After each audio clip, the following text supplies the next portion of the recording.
歡迎大家收睇今集 Alumni G 國際學校新聞系列。大家好，不如我哋今日又講下啲同國際學校有關嘅消息啊！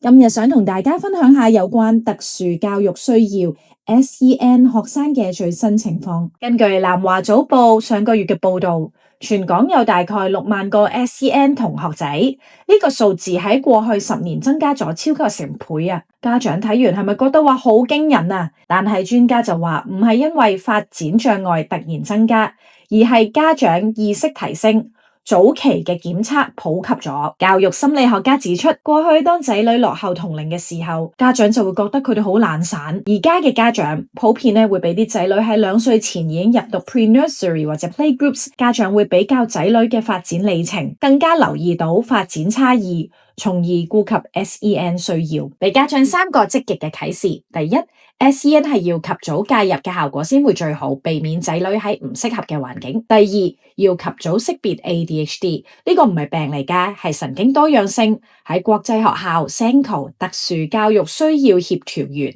係會用個性化嘅策略支持學生，幫助佢哋嘅發展嘅。第三，科技嘅 AI 評估工具，國際學校嘅 SENCO 會用唔同嘅數碼平台制定個人化嘅教育計劃。記住 SEN 唔係障礙嚟㗎，係要用啱方法，仔女就可以喺學業同情緒上全面發展。Hello 香港國際學校 Harrow International School Hong Kong 即將舉辦今年嘅開放日，名額有限，先到先得。Lower School Open Morning 係俾3至9歲 Nursery 至 Year 5，呢個會喺3月26號同5月5號舉行。至於 Upper School Open Morning 係俾10歲至16歲 Year 6 to Year 12，咁就會喺4月21號同5月14號舉行㗎。活動係由早上嘅8點15分開始，每個活動係包括有校長分享、學生 Q&A、校園導覽，讓家長親身體驗學校嘅 IGCSE A-Level 課程、寄宿同日校嘅環境，適合考慮頂尖一條龍學校嘅家庭㗎。立即上學校嘅官網登記，連結亦都放喺下方嘅資訊欄，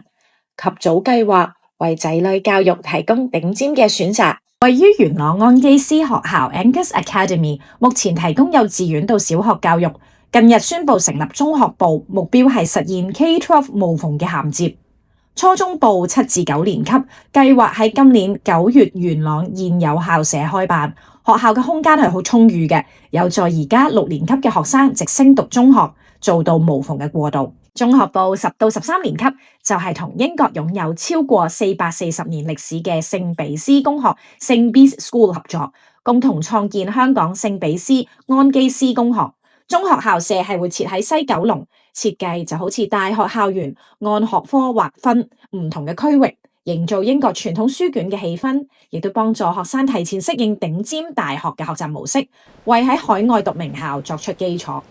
學校嘅課程係延伸 STEM 教育重點，融入 AI、機械人、航天科技、媒體教育等等嘅元素。初中部就預計先會係招生係7年級到9年級，強調學生係需要好奇心、靈活思維、數理基礎。詳情請留意學校官網公佈，網址係 angusacademy.edu.hk， 連結亦都放喺下面嘅資訊欄嘅。應記 ESF Explore Spring Camp 春季假日課程2026開始報名啦！3月30號起，一連3個禮拜有唔同嘅活動，每週又設有唔同嘅主題，由語言、運動、戲劇、STEM、AI 乜都有嘅。全新全日嘅 Full Day Camp， 小學嘅 STEM 到中學嘅 TED 演講都有嘅，切合每個學生唔同嘅需要同興趣，名額有限，可以睇下以下嘅連結。鍾意呢啲實用資訊嘅家長們，一齊 like 同埋 share 啦！